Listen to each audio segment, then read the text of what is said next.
Hello, thank you for coming out this morning. Oh, God. Hi, sweetheart, how are you? Oh, we got a great group today. Thank you so much. I'm SHAUN Robinson, and I am so thankful that you guys got up early on Saturday morning. Now, you probably had to drag your daughters out here. And they said, well, what? Where are we going? So I if you know me, if you've seen me before, you've probably seen me for my 16 years as the host of Access Hollywood. And when I left a couple of years ago, one of the things I did was I wanted to finally start a passion project of mine. And that passion project was the SHAUN Foundation for Girls. I have had the extraordinary opportunity throughout my career to work with some wonderful organizations that empower girls and give back to girls. And I said, you know, this is a time in my life when I need to really step up to the plate and do something really big to help our girls lead better lives. And so I created my foundation, the SHAUN Foundation for Girls, and it is a grant-making foundation. We provide support to small grassroots organizations that are doing work in 5 key areas of girls' issues. And those 5 key areas are represented by the acronym of my name, SHAUN. So S is for STEM, science, technology, engineering, and math. H is for health, A is arts, U is unity, and N is for neighborhood. So if there is a nonprofit that is doing work in one of those 5 key areas, we would possibly be a resource for them and give them a grant. And today, we have found, we are partnering with a wonderful organization called Saving Innocence that you will hear a lot about in just a few minutes. And they are doing wonderful work in the area of human trafficking, which is what we are going to talk about today. So, this is an issue that I didn't know much about. How many of you, when you think of human trafficking, just think of something happening overseas? Like you immediately think of girls overseas being brought in a boat to different countries, and you know, that it's mainly something that doesn't happen in the United States. That's how I used to think. But the First Lady of my church, Faithful Central Bible Church, is here. First Lady Tagata Omer, wave. If y'all haven't been to Faithful Central, you gotta go. It's an amazing church. But she asked me a couple of years ago, or about a year and a half ago, she asked me to host a human trafficking event that we were having at the church. And I didn't know much about human trafficking, but obviously when the First Lady of your church asks you to do something, you do it, right? Okay, so it was the most incredibly eye-opening conversation I have had and been a part of in a long time.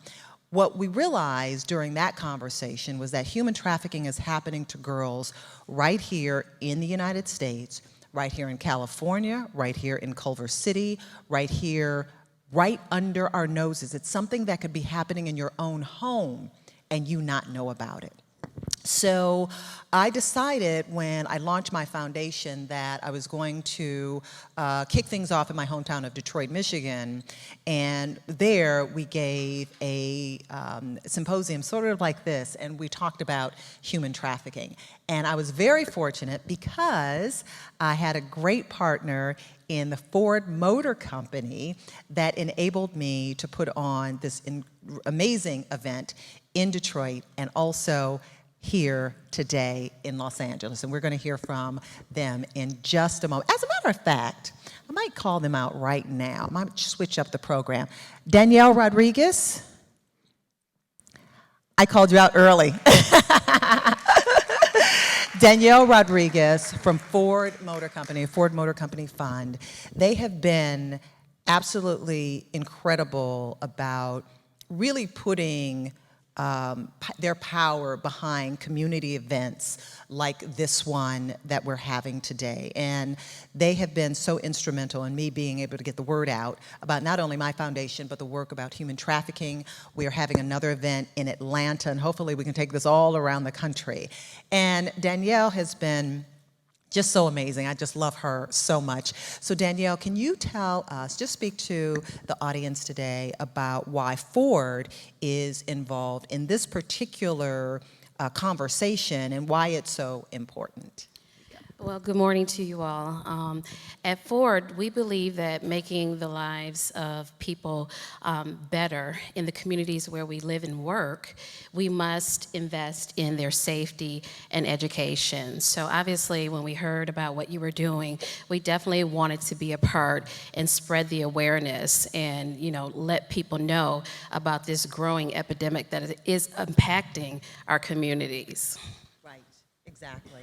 And weren't you surprised about many of the issues that you heard about during that conversation that we had in Detroit? I mean, because it's happening like right here. Yes. Yeah, the session in Detroit was very overwhelming. I mean, just not really realizing how these predators use social media in the simplest form to, reach out and connect with young women. So it was very, very surprising. So I think you all will be, very astonished as well.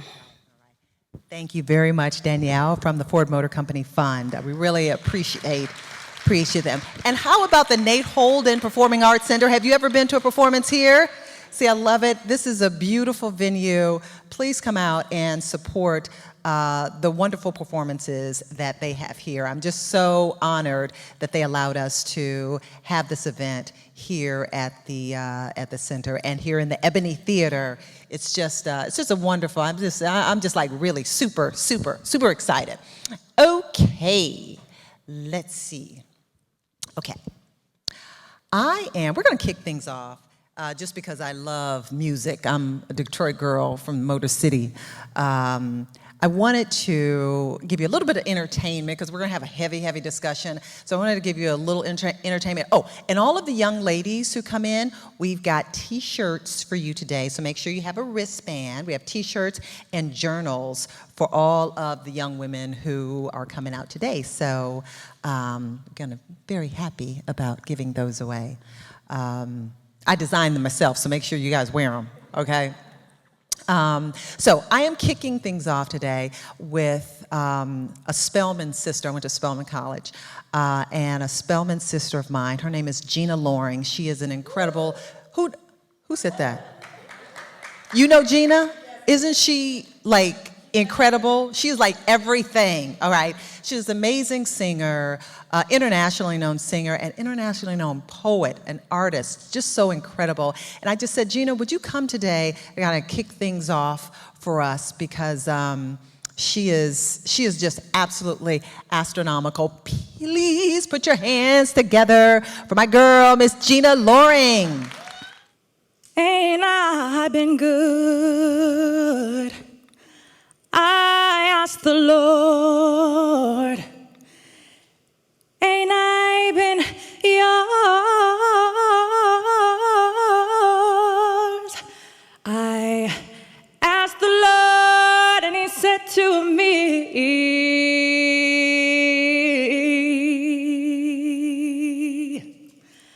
baby,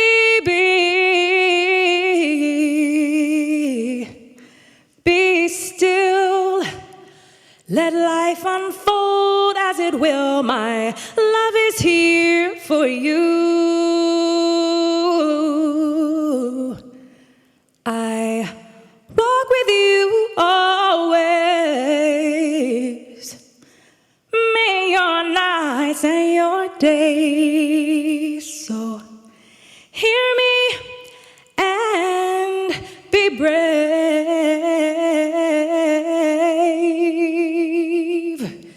Be brave.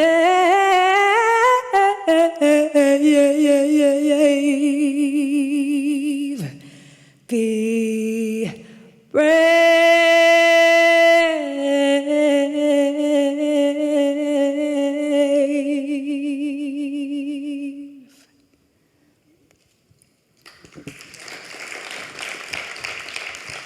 We are walking prayers. Angels leave love letters in our palms. Our hands speak scripture. We are life givers, meant for sacred work. We build bodies in our bodies. Babies born of our daydreams who will one day tell our stories. We tend to them in back seats and bathroom stalls, lullabies and love hymns. We pray over them. May they be safe. May they be strong. May they be safe. May they be strong. This is our song. Our mother, sister, daughter, woman, warrior song. We wear wounded hearts like badges of courage, carrying the weight of the world on each shoulder, collecting lessons and battle scars. We are peace treaties, our hips the framework for families, the foundation where God's magic takes tangible form. Future generations depend on the resilience of our bodies. And what will we tell them? When boys-only treehouses grow up to be boys-only governments, boys who have forgotten their first home was their mother's womb. Took their first breath in the embrace of her arms, we must remind them. From our breast you were fed. We are shelter, we are vessel.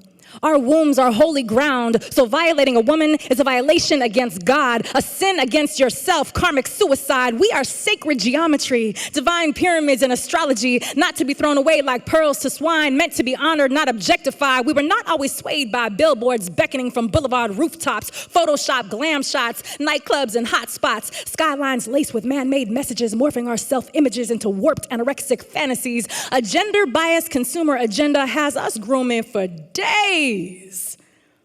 Eyebrows threaded, makeup applied, hair done, legs shaved, bikini waxed, push-up bra, high heels intact, and we will never get those hours back. Ladies, you hear me? We will never get those hours back. Our reflection is not in red carpet mainstream movie stars. It is in the night sky, the moon's soft mirror glow somewhere just past Mars. Women are the heartbeat of the world. We are regal. We are legacy. Mary brought Jesus through. Jochebed brought Moses through. Amina brought Muhammad through. Isis brought Horus through. Harriet Tubman brought hundreds through. We are warriors. Our love is infinite. Our voices are made of light. Our hearts are harbor. Our song far and long. We are every continent, every smoke signal and psalm, every prayer, every element, day and night. We are earth, air, water, sunlight. Let us celebrate ourselves. Be our own heroes. Rewrite the fairy tale so Sleeping Beauty wakes her own damn self up, slays the dragon, looks at herself in the mirror and says, "Princess, I found you."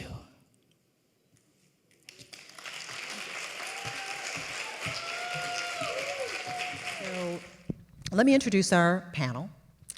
On my right, your left, is Rachel Thomas. She is a survivor and an advocate.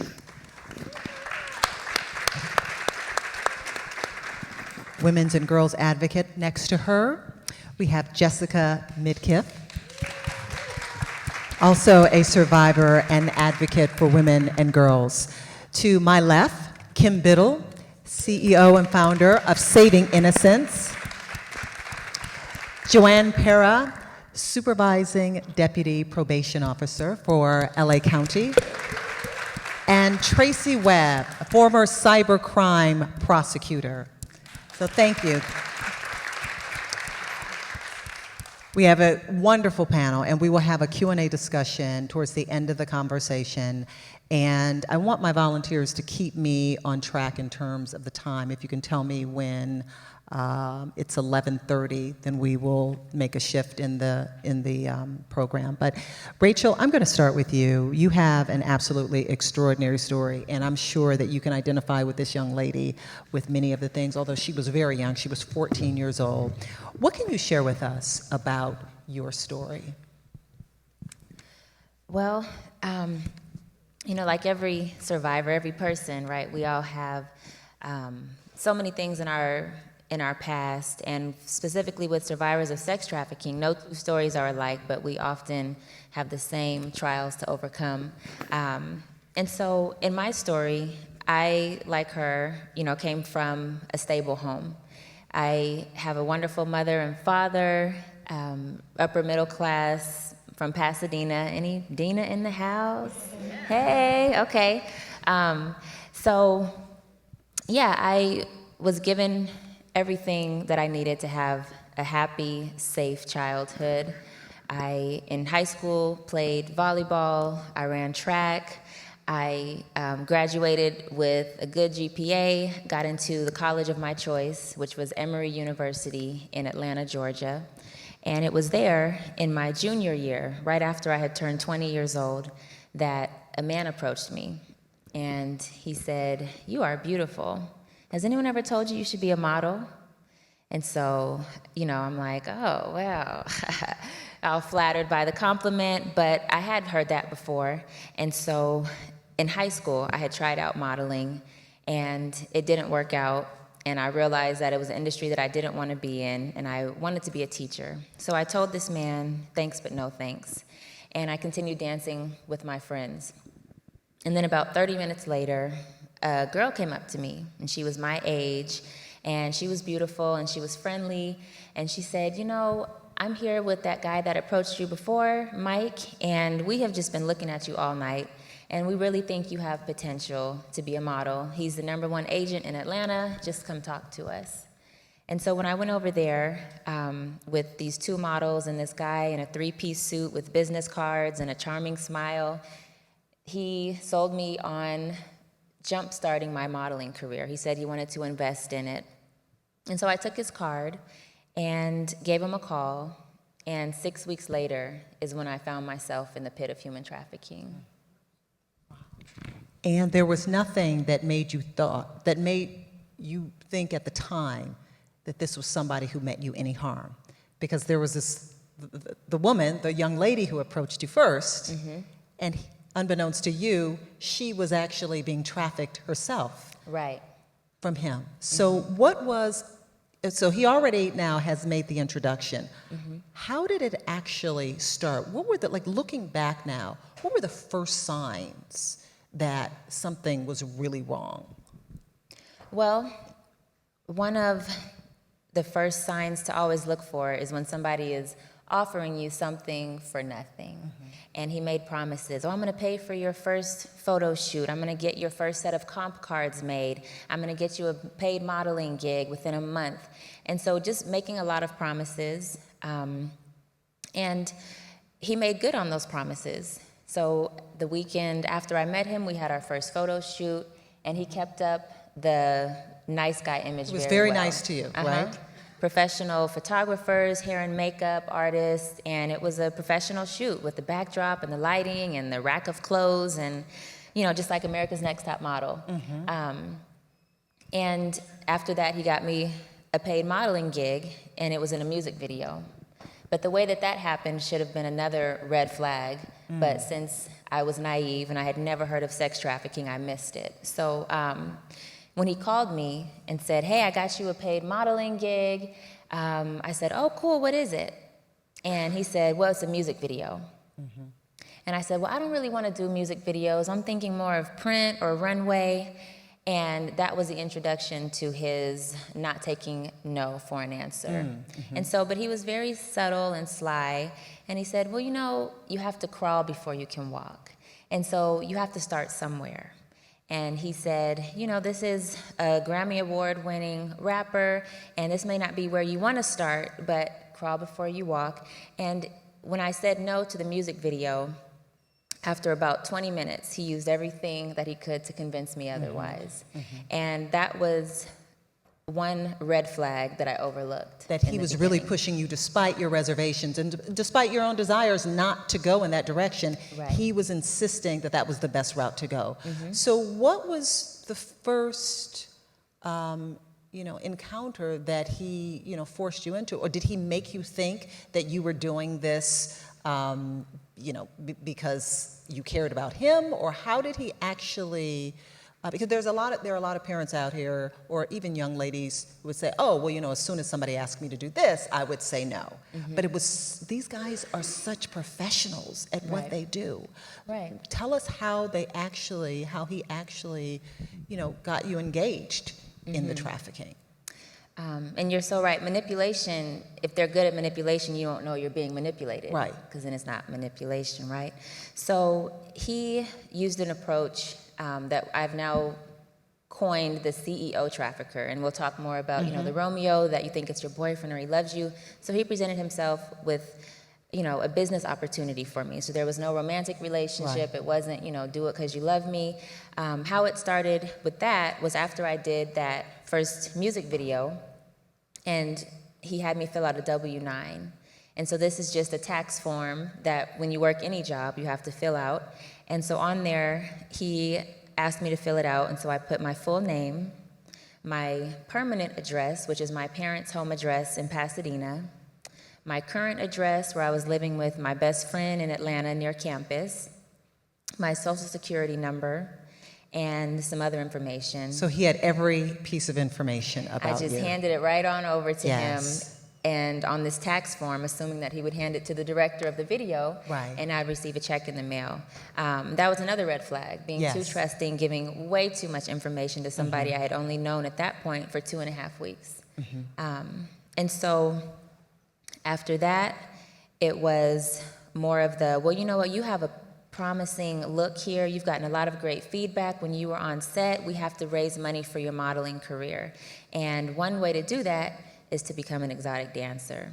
And again, I'm like, oh no, stripper, not me. I would never do that.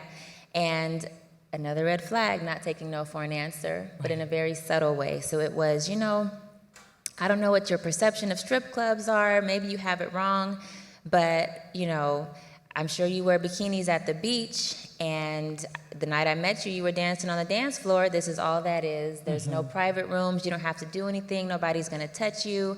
And he said, during your photo shoot, you seemed a little tense in the face, and some of your arm placement was awkward.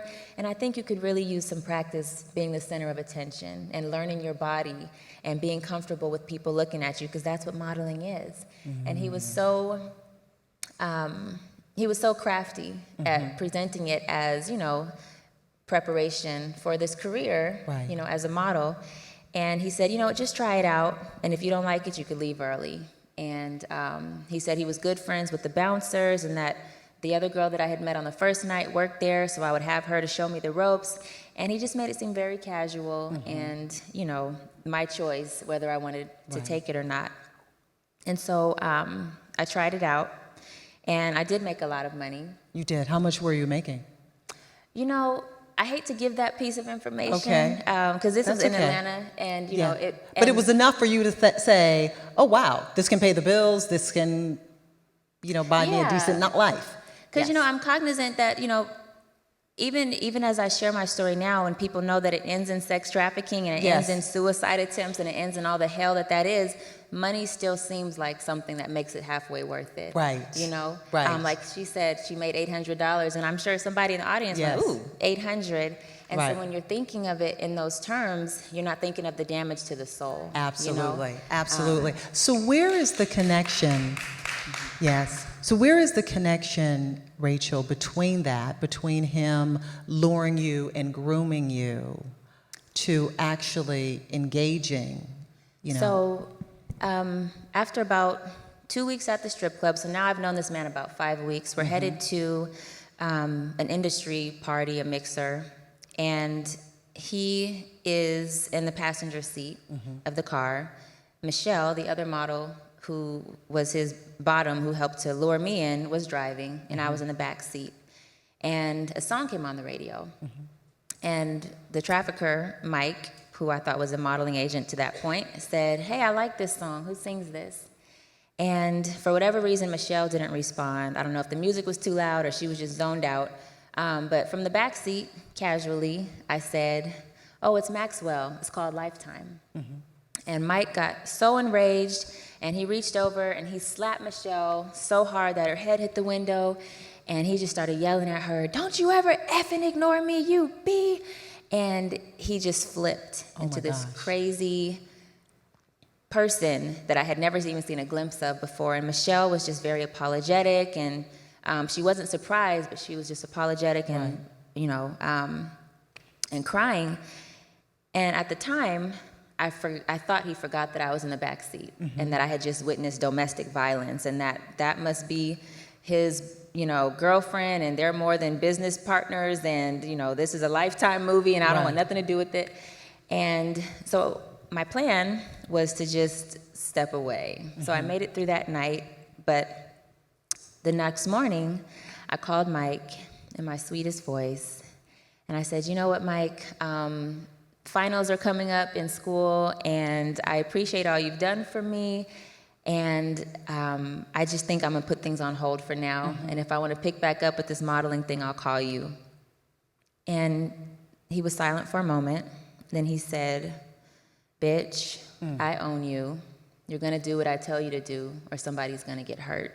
Oh my God. And then I heard him ruffle some papers, and then he read off my parents' home address. Oh my God. And he said, do you understand? And it was, I remember it like it was yesterday. I'm in my living room, and when your world kind of just goes dark, and it was overwhelming. I didn't even say anything. And he said, you better go to work tonight.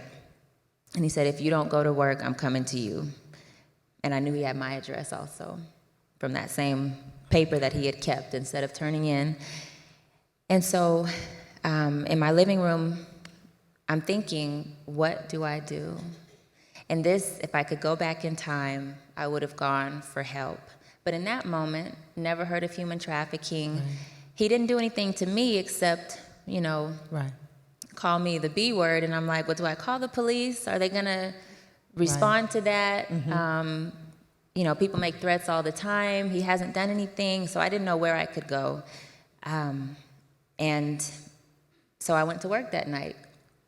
And for the first time, he came in to the strip club, and I was on stage dancing, and I noticed that he and another guy were standing against the wall, and they were pointing at me. And so as I'm walking off the stage, he waves me over to them, and when I get there, he said, I'm gonna meet you at your car when you get off. And I'm thinking, okay, that's weird, but you know.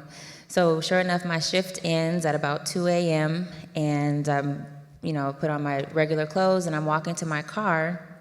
And at this particular strip club, the employees park all the way against the back wall. And so as I'm walking to my car, I see Mike and the same man from inside the club standing outside of his car. He had parked right next to mine. And Mike met me halfway in the parking lot, and he said, you're gonna take care of my friend tonight. And I knew what that meant. And I started crying, and I said, Mike, please do not make me do this. Please don't. And he just grabbed my arm very tightly, and he said, I told you you're gonna do what I tell you to do. Don't make me hurt you.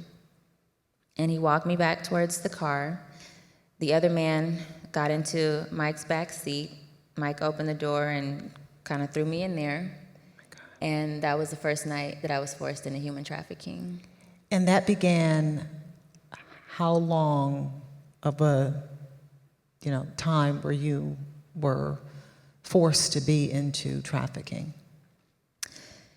In total, my experience was about 10 months before the police got involved. And you use the word force, and I was definitely forced and frauded in the beginning, right? Thought I was getting into a modeling relationship. Although he was a modeling agent, he also was an escort agent and a trafficker. But after about 5 months, I no longer felt that I was being forced. That was when the psychological coercion set in, when I thought that it was my choice, it was my fault, there was no hope for escape, that I was a worthless prostitute that nobody else would want, and so this is my lot in life. And so when you have that mindset, you stop fighting for yourself. Right. And so I needed somebody to fight for me at that point. Thank you for sharing that story, Rachel. Jessica, your story is a little different. Every story is unique, but it's different in terms of your background and the relationship that you had with your parents. What can you share with us today? So basically, how my trafficking got started was very early on in my life. I was abused as a child very early, and eventually I began being sold technically, I believe, at 11 years old, all the way up till basically right before my 21st birthday. And who sold you at 11? I have a family member in particular that kind of kick-started everything, would make arrangements for me to clean houses, so to speak. But in reality, it was to offer me up in exchange for money. Whatever kind of happened just happened. It was just kind of conditioning. I was being conditioned and being groomed early on for what was to come next. This was somebody in your family Yes, who did this? yes. Somebody very close that was supposed to protect me, that was supposed to love me and cherish me and care for me, but this was a person that offered me up almost any chance they got. So they set you up to clean houses. They said, this is my family member. They're going to come clean your house. And you would have to go over to the home of an Whomever. older man, whoever. Right. Did you know what was happening? I mean, you must have been scared to death. In the beginning, I didn't know because I would go in and actually clean the house or begin cleaning. But when those things kind of took place, yes, it was a little scary in the beginning. But it was already something I had been conditioned to do, so it wasn't a surprise. It was just more of like, dang, I have to do this. Right. You know, it has to keep going. How many times a day, a week, would you be put in these situations? If it started out very slowly, most of it was just starting out sexual abuse. I was told like I was the test. I was very cute. I looked a certain way. And then it turned into the cleaning of the houses or certain people coming to the house. And then eventually, you know, word kind of got around. So it started out very slow and it picked up where basically overall that was my life. So this would happen, you'd be forced into these situations every single day? Every single day. Sometimes multiple times? Yes. A day? Yes. What home were you going back to? I mean, you know, at the end of the day, an 11-year-old has to go somewhere. You know, was there any safe haven for you at all during this time? So I would get times of, I would call rest, which was my grandparents' house. So for me, I thought domestic violence, I thought sexual abuse, mental, emotional, physical abuse, financial abuse. I thought that all these things were normal. But my grandparents, they were the exception to the rule. My grandfather never did anything harsh or said anything harsh to my grandmother. He loved my grandmother loved him. And my grandmother was the one that nurtured me every chance that she got. Every chance that I got to go home, she was the one that would hold me and cradle me. I think she held me in her lap, in her arms till I was 10. So she was kind of my safe place. How long did this last for you? This went on for years. The abuse and the selling went on for years. I was not yet being sold on the street. I didn't get sold on the street or the internet until 14. The internet was a little later, 17, 18. But the streets, you know, those common streets that everybody knows about, Figueroa, Sunset, Western, Colorado Boulevard in Pasadena, Sepulveda, I think I said Long Beach Boulevard, just Century, Imperial. You would have to go out to those streets and just stand around until... And work. And Yeah. work. Yes. And there was somebody there who was making sure that you were where you were supposed to be. Yes, definitely in the beginning. So, I mean, you're taught early on that, you know, you constantly move around. You have to, you know, make yourself seen. There's a lot Right. of competition. If you don't make a certain amount of money in a certain amount of time, you're abused in most ways that people couldn't even imagine. And you were saying that later on, you were sold online. How did that take place? I was with my exploiter, the main exploiter I had ended up being with for some years. He was like, oh, there's this new thing going on. It was called City Vibe at the time. And there was Eros when we would go out of town. And then, of course, Craigslist. Craigslist has been around forever.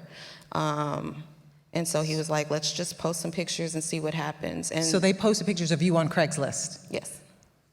Yes. And so, you know, it was just kind of like, this is a new way, this is an extra way to get money. And that was basically it for that.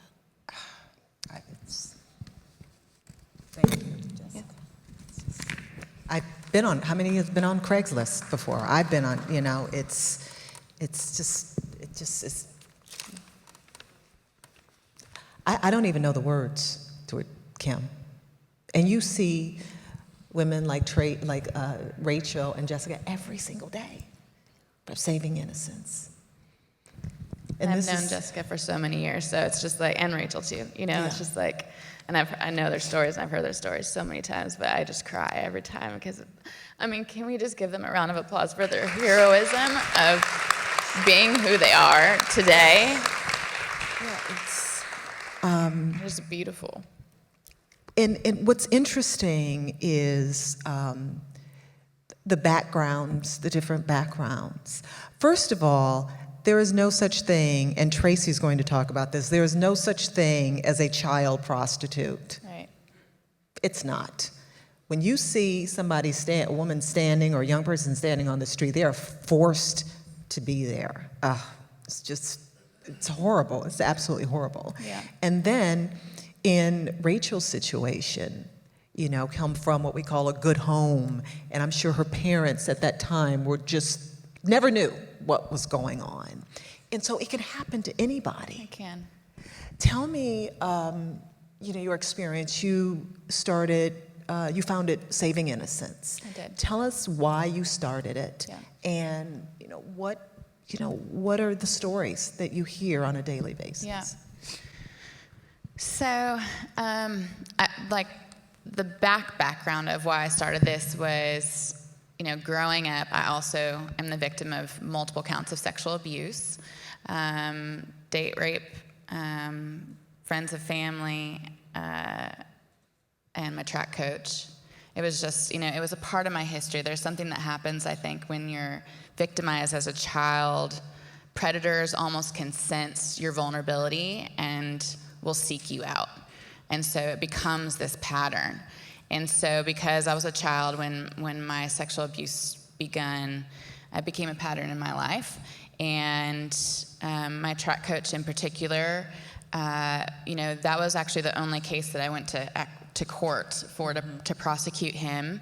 And there was 36 victims, and it ended in a mistrial 3 different times. And he went on to continue to coach and to continue to abuse. And so, you know, the interesting thing about that story now in my heart and in my life is I think the injustice of that I saw for myself and these other kids is a lot of what drives me in my work today. And my going through all of that has become what I would call the tools to help set others free. When you overcome these impossible things in your world and you heal from them, it becomes your greatest strength that you can offer someone else. Right. And, you know, being able to enter into someone's pain isn't scary, it's beautiful because you have seen the other side and you want them to see the other side. So, you know, I went on a long healing journey, and part of that healing journey for me was doing a lot of philanthropic work, and so it led me overseas. I was naturally drawn to the ones that I thought were the hardest to reach or the furthest out, and that took me internationally. I thought, you know, the bad things, you know, are happening to the poorest of the poor and the ones who are, you know, out in Africa. And so I spent a lot of years doing work in 10 countries in Africa, Southeast Asia, and that was where I first saw trafficking and had that clear image in my head of, you know, seeing children being sold out of brothels and both sex and labor trafficking. And then I kept thinking, as I was seeing this in the international space and seeing how this was a monetarily driven crime, that it was predominantly men creating the demand, and I was in these different countries and the Western man was creating that demand predominantly, and I was seeing these white men lining up for children in these impoverished countries. I kept thinking, what is happening then in the US? Because all of these men are returning home and their sickness isn't being left on vacation. So it made me feel convicted to come back and figure out what was happening here. So thank you. And so in 2008, I came back I was living in Kenya at the time, from Kenya, and started doing research with a professor at USC on homeless and runaway youth. And she had her own research that she was doing, but I started adding in my own questions because I wanted to understand how prevalent this was here. And I mean, all of these kids had either seen it or been exposed to it or been abused by trafficking. And it was blowing my mind that these children were experiencing the same things that my kids that I worked with in Ghana or Kenya were experiencing. And I knew I needed to do something. And it was crazy to me because it was as if the problem here was even more complex because it was more hidden. It was masked by our culture that was over-sexualized. It's masked by our government and structural systems that are in place. We have great systems in the U.S. We have the foster system that, though it's broken, is intact, unlike in other third world countries. We have a justice system that, there's, justice is in place, seemingly. But these kids were falling through these cracks. They were falling through these immense gaps. They were 60 times 1 more likely to be criminalized for their victimization, and that is still the case across the United States. In my earliest cases, I had a 13-year-old and 2 16-year-olds. The 13-year-old was caught in the act with a 47-year-old man. The law enforcement officer arrested her, handcuffed her, brought her to juvenile hall, and set the man off with a ticket. Okay, this is what is normal in our country.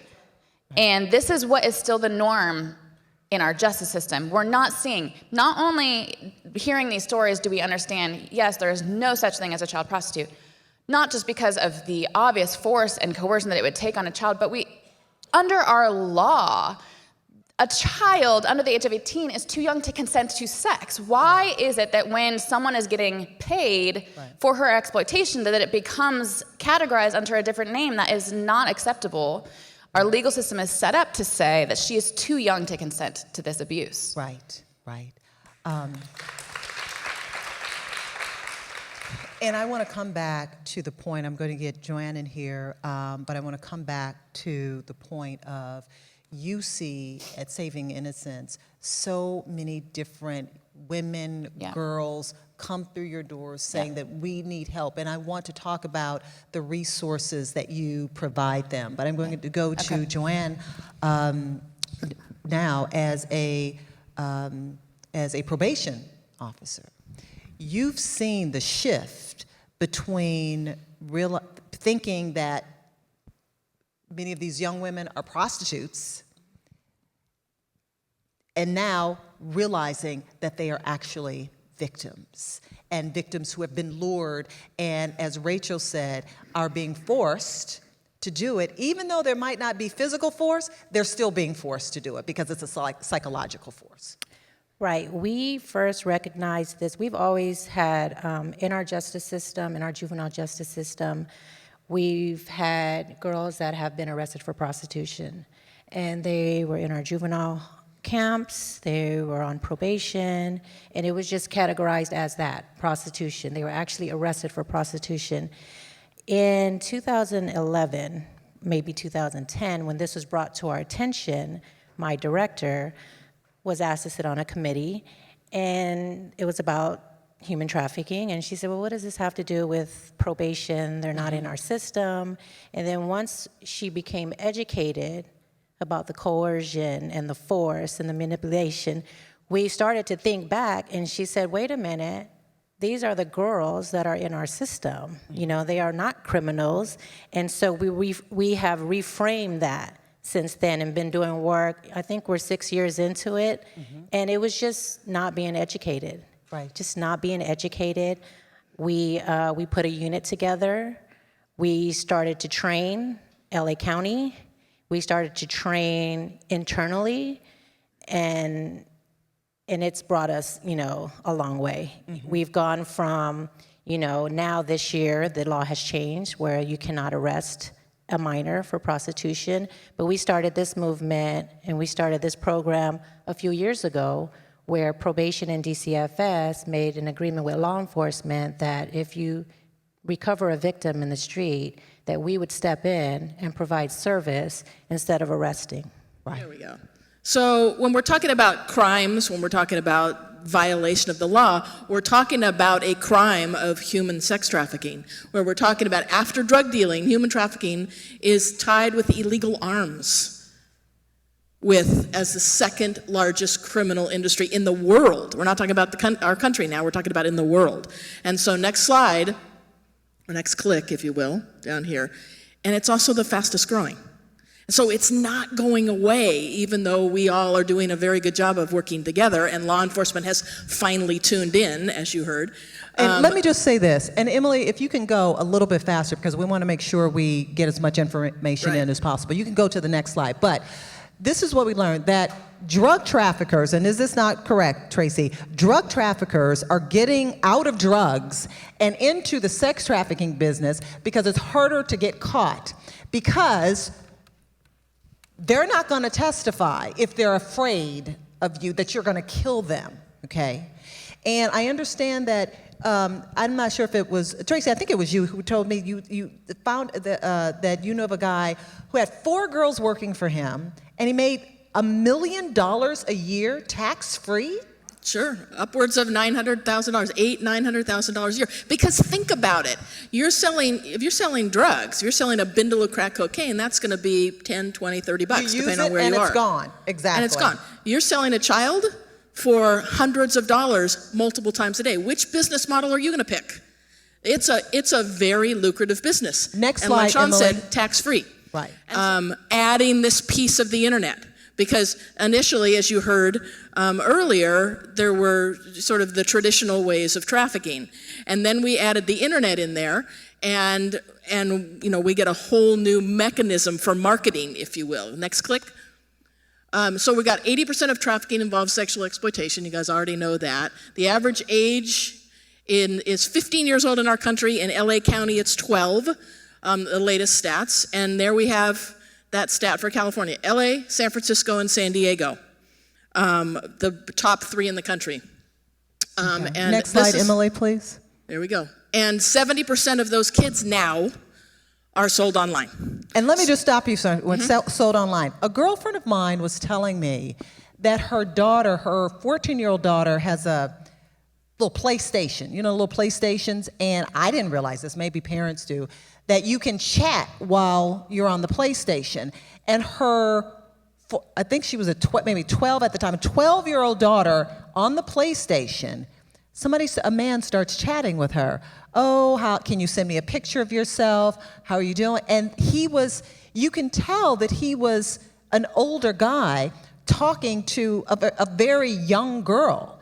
And so all of these ways online, I mean, you as parents, somebody was saying that there's no privacy now. Listen, you've got to look and see who is talking to your children online every single place. And I think, Tracy, you were also telling me that tell the story about the calculator on the phone. Who was that? Were you telling me that, Joanne? Yeah, the calculator? We had a training where someone who does social media, and he said that, check your kids' phones because they have apps that hide other apps. And he had discovered that he checked one of the kids' phones and he had 2 calculators on there. And so one of the calculator apps was the one that was hiding all of the other. Yeah. So he was looking on his daughter's phone, found out the phone had 2 calculator apps on the phone. He was like, this is strange. Goes to one of the calculators, and it was just an app that hides all these other apps where they're able to talk. Now they have these vault apps that hide the apps that hide the apps. If you can follow me on that one. So it may be a calculator that looks like a calculator, but behind the calculator is hiding the vault app to hide what they don't want you to see. Rachel, you want to jump in here? Go ahead, Rachel. Yes, thank you. Just to interject that it's so important, yes, to know who your children are talking to check their stuff, be all up in their business.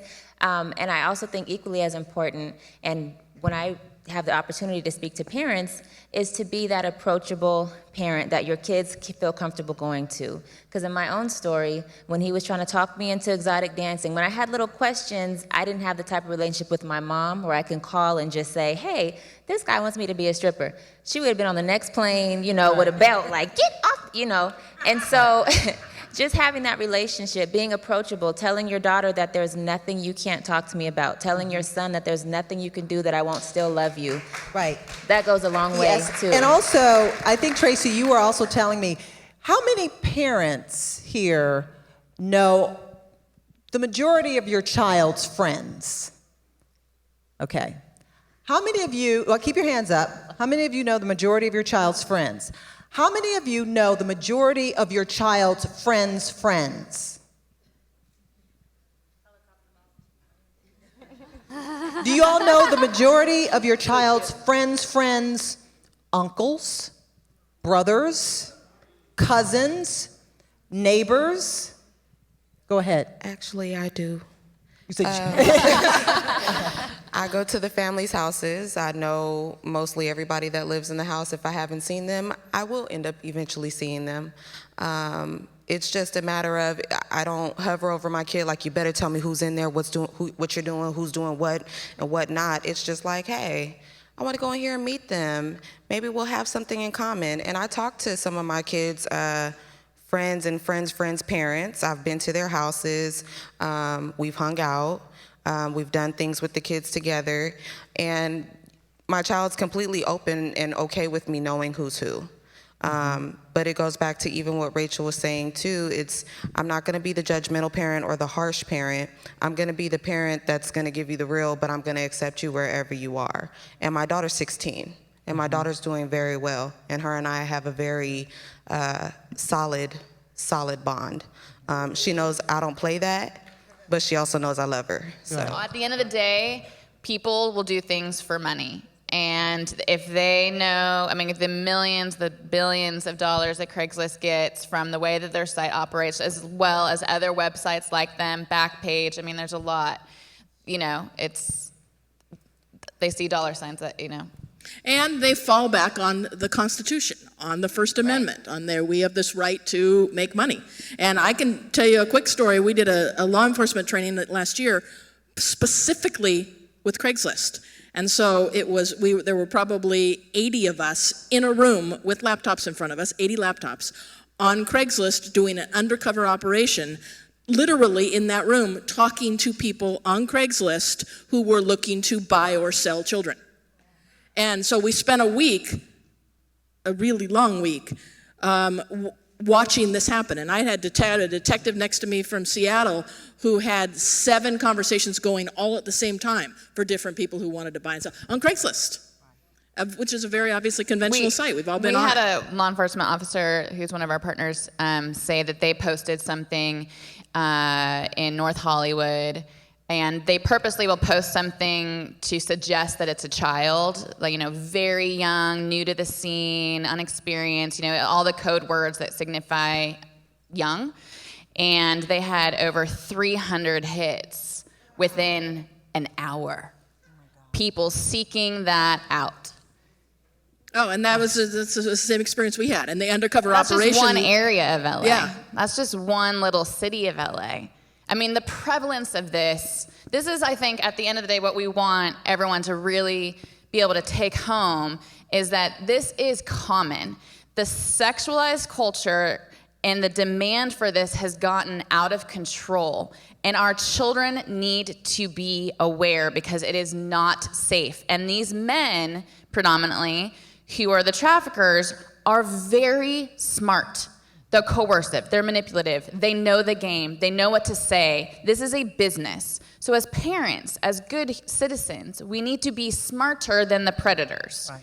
We need to be smarter in our children's lives. We need to be smarter for our own lives. I can't tell you, and because I see it and I know what to look for, I can't tell you how many times I've either been trying to be picked up on by a buyer or a trafficker. I mean, that's happened to me. I was born and raised in LA.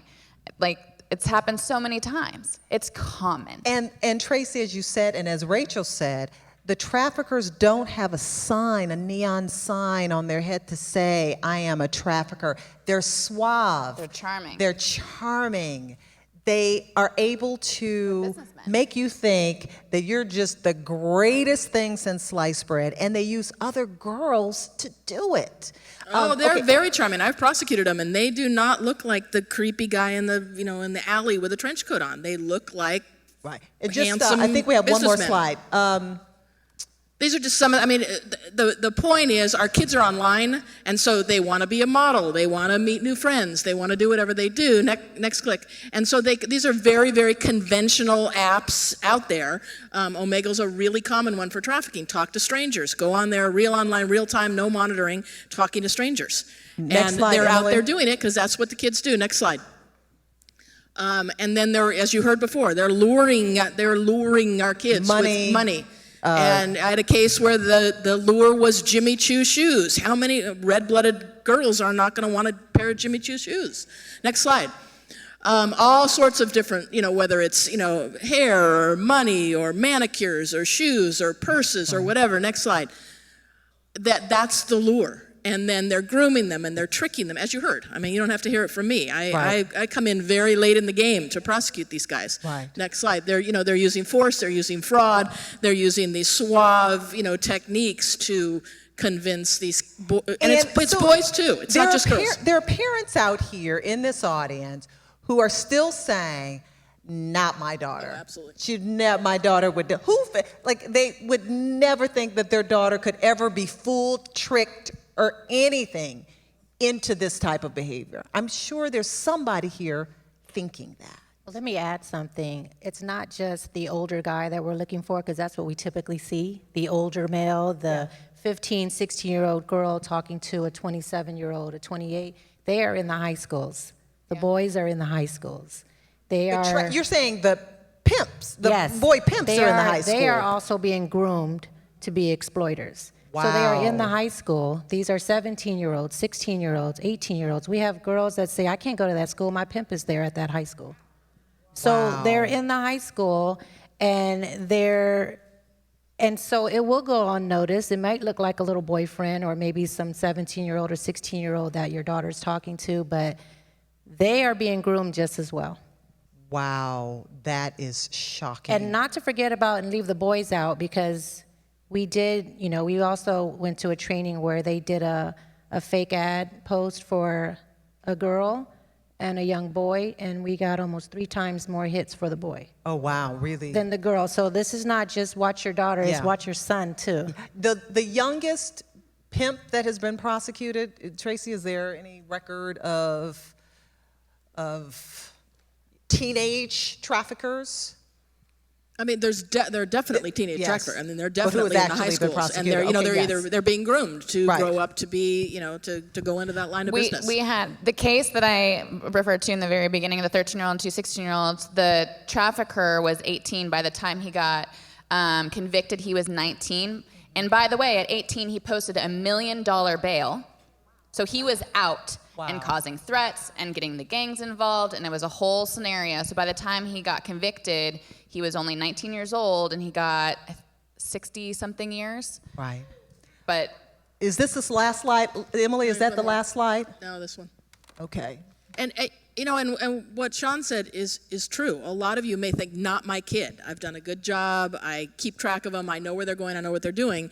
But those of us who are parents know it could be your kid. Kids are not, their brains aren't fully developed. They don't have conflict resolution skills. You may have the best kid in the world. I did. And they still can be subject to this really charming coercion that's Next happening. slide, Emily. Is that the last one? No such thing as a child prostitute. And this was Right. really the catalyst that we're talking about, Yeah. where finally, a couple years ago, Sheriff McDonald, when he first came into office as sheriff, he sort of sent that message to law enforcement that Joanne was talking about, which is, we're not going to treat these kids like prostitutes. We're not going to treat these kids like criminals anymore. We're going to recognize them for the victims that they are. Okay. Tracy, thank you for that. We're talking a lot about the traffickers out there, but also in my mind I keep coming back to Jessica's story, and her trafficker was not that traditional. It just breaks my heart when I think about, Is there anything that we can do as a community to become more aware of people who are trafficking somebody in their own family, a parent or grandparent or uncle or cousin? Is there anything that we can do as a community to become more aware of situations like Jessica's? One thing I would say is, I know it's a cliche, but if you see something, say something. We see a lot of things on the street that, and be educated. We do trainings every month on CSEC 101. Ms. Nola Brantley is here. And we do training every month to the community. It's free. It's an 8-hour training. Parents are invited, community providers are invited, and just give you the basic foundation of what domestic sex trafficking looks like, and you'll be more aware of it. When I first took that training and I went to Las Vegas is a different world now to me, because I saw things in Las Vegas that I wasn't really paying attention to. I saw young girls, and I looked around looking for the trafficker, and did I find him? Yes, I did. And in about 10 minutes, that transaction was done and they were gone. And that was something that I would not have seen had I not taken the training or been educated. And the Child Protective Services, the hotline, call Child Protective Services if you suspect something. You only have to suspect that something is going on. Once you make that phone call, at least it would be investigated and be looked into. And that's a starting place. And maybe they may not find nothing, but at least they're on the radar and we have our eyes and ears open and we're watching. We come across a lot of disclosures, and we know that there are more victims that won't come forward, but because we have these referrals from Child Protective Services and Department of Children and Family Services is involved, we as probation as well, we are still watching these cases, and we're watching very closely. We are going into their homes. We want to know who's in the house. And traditionally, probation would have them come to the office, but we can't see what's going on if you're coming to us. So we have a specialized team, a child trafficking unit with probation, and we go to their homes, we speak to the parents, and we talk more with the parents, than we ever have in the past. And we go into the home, we want to know. And sometimes, my deputies have even gone to the door, and if a guy answers the door and she doesn't know anything about him, she's like, "Who are you?" And he, they were offended. But back in the day, we wouldn't even ask questions like that. Right. We would just say, "Oh, there's some man that answered the door, and I don't know who he was, but I left a business card." But she actually asked him, "Who are you? I don't know anything about you living in this home. Like, how are you connected to this family?" So start asking questions. If you see something, say something, call. Even if it's anonymous, some of us are mandated reporters, and you have to make that phone call. That's how you initiate services and someone coming out to the family to check on the family. Jessica, you wanted to say what? Just briefly, piggybacking off of what Joanne said, but I think even going back a little more as a community, back in the day, kids would play on the street. Parents would look out for other parents' kids to begin with. And I think bringing that culture back is an amazing start. Even if you didn't get to calling on the hotline first or whatever first, eventually that'll come. But establishing that relationship early on with each other's children and with each other, I think is a very big start. Another thing that I always saw, and one of the reasons why I did get into the work that I got into, not just because I've gone through a lot of it myself, but also seeing kids being called fast or mannish. So whenever you keep spewing negativity, that child is going to believe it, and that child's not going to believe that they have a voice. So you're never going to figure out what's really going on with the child. We've seen the fast kids walking down the street, and it's like, okay, right? But really, what's going on in that child's life to get them to the point that they are today? And so to become, yeah, exactly, overly sexualized. And just, it's kind of keeping your eyes open and establishing a relationship and establishing a bond. We have neighbors, we have friends with kids, we have family members, we have people that we can actually connect to, and the kids should feel open enough to connect to us. So with my daughter, no, I don't know everybody she knows, but I know the majority, I believe, right?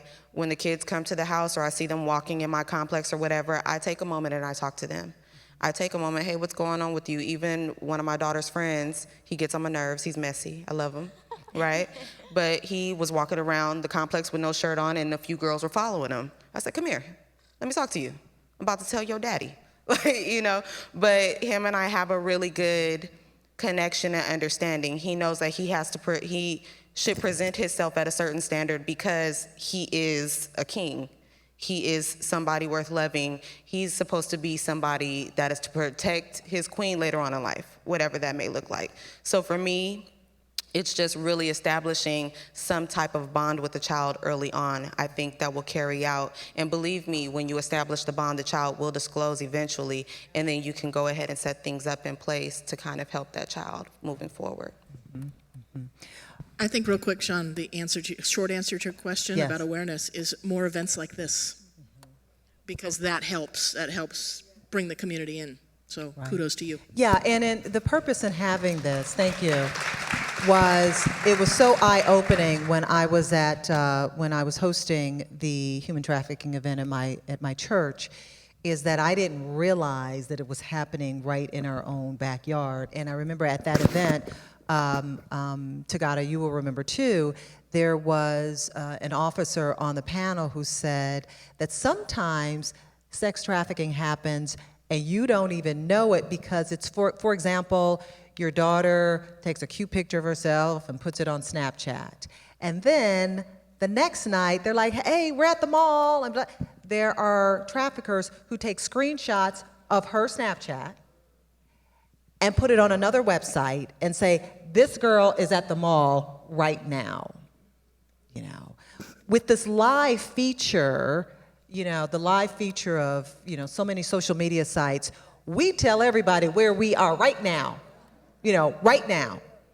And we have to realize that it may be beneficial in some aspects, but there are people that you don't want them to know where your daughter is ever.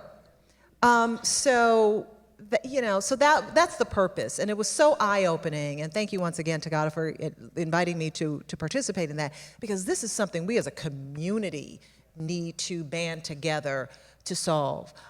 Kim, when women come into Saving Innocence, you know, what is the first thing that the organization does to help them? So we helped launch the first responder program with our amazing partners from probation, law enforcement, LAPD, Long Beach PD, LA Sheriff's Department, and child welfare. So that launched, really it launched back in 2011, but officially launched in 2014. And so what that first responder program does is it initiates that first crisis call. So when law enforcement now sees a child, and by the way, you know, predominantly they're kids, not women. They're boys and girls, but the average age being first exploitation at 12, the average age of our client is 14. And we have helped almost 700 children since 2012.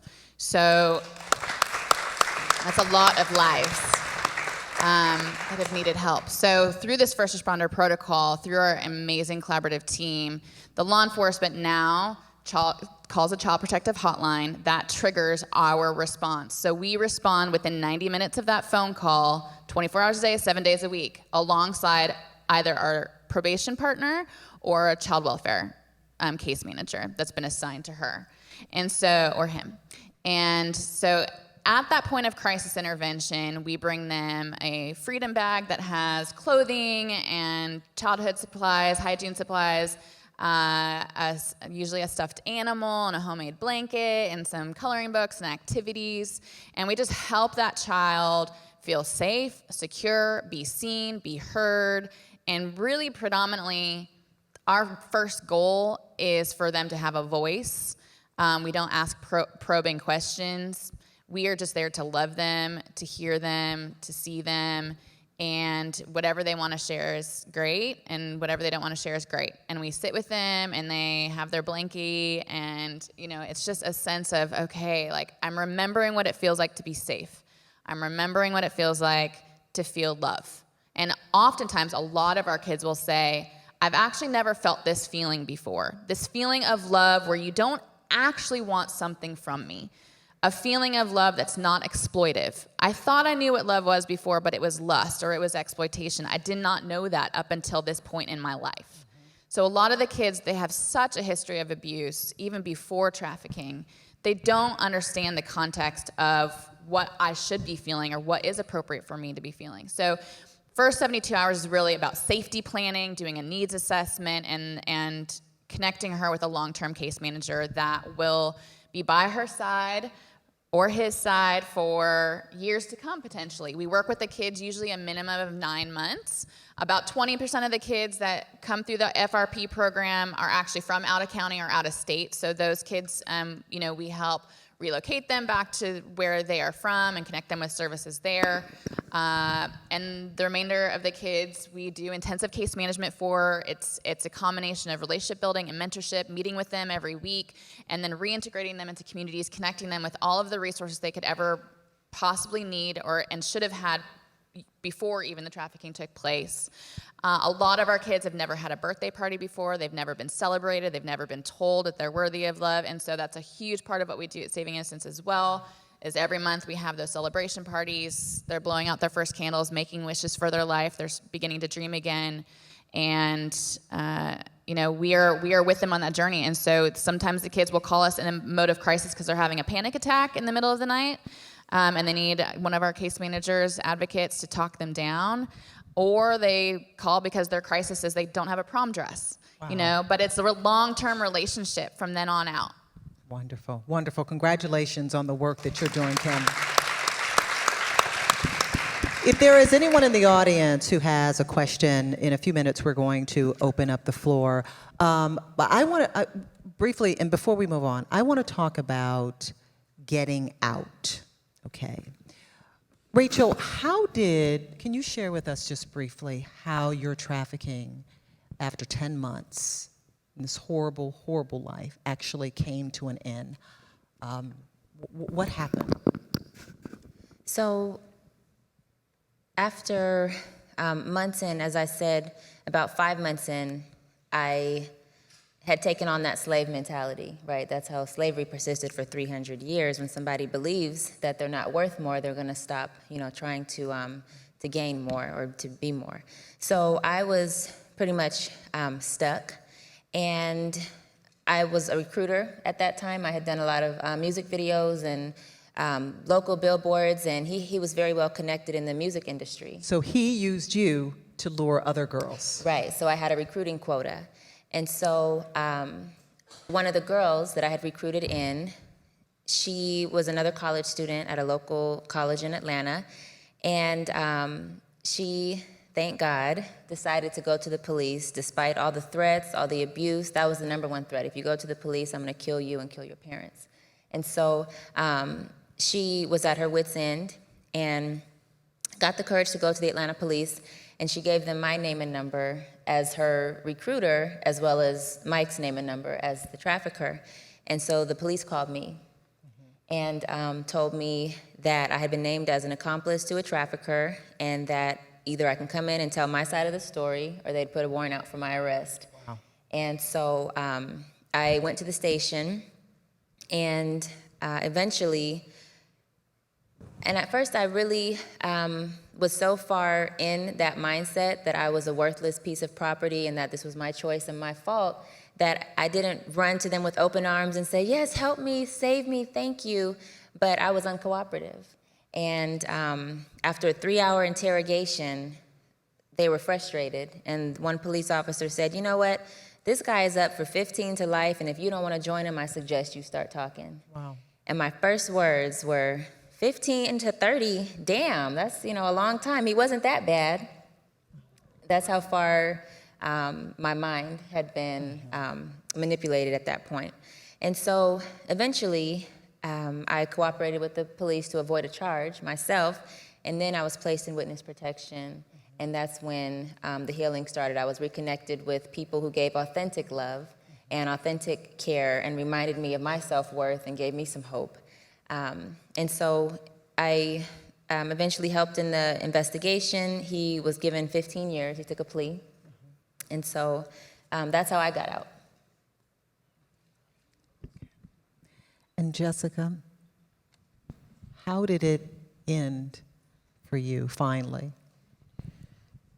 So I had been with my trafficker for years, and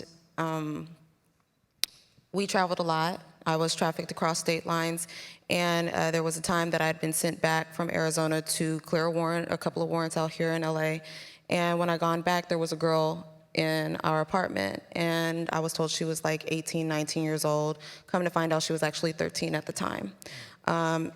My exploiter and some of his friends actually followed this girl home and kidnapped her out of her window, jumped through her window and took her out of her bed in the middle of the night. They did a number of things to her and a lot of other girls, which we don't have time to go into. But I just kept giving problems like, this girl doesn't look 18, 19. Her body, she was developed, but that her face, her eyes, she didn't look like an adult. So I suffered a lot of abuse behind that, and we were eventually put down to work, and she never came back. Him and I went to sleep. I gave him whatever. We woke up early in the morning. The police kicked in the door, took him and I to jail. They interrogated me for a while. I didn't really know much of what was going on, so I couldn't give them any information. They let me go, and I went back to the apartment to try to get some of my clothes and get some of my things. The police wouldn't allow me to do it because the whole apartment was technically a crime scene. Some of my exploiters' pimp partners, got me a bus ticket, gave me some money, and sent me back to LA to live with my exploiter's parents. Yeah. I stayed for a little bit. I was able to get me a car, get me certain things, and I left. He found out that I left because his parents told, so he put a green light on me, which, does everybody know what a green light is? No, what is a green light? Green light just meaning you went against the grain.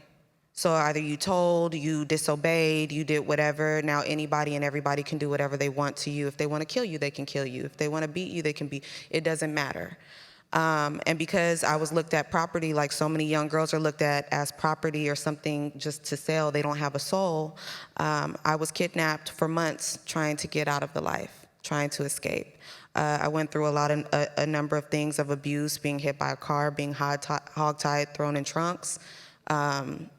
Almost any type of torture you could think of I went through, and I just kept thinking, I just gotta get out. One of the exploiters that knew me for a very long time knew my old exploiter. He picked me up. He thought he was gonna make money and everything was gonna be great. I was very well known in the life. I'd been in since I was a little girl. He put me down on a track or a place where it all happens, a street that it happens, and told me he'd be back with the other girls.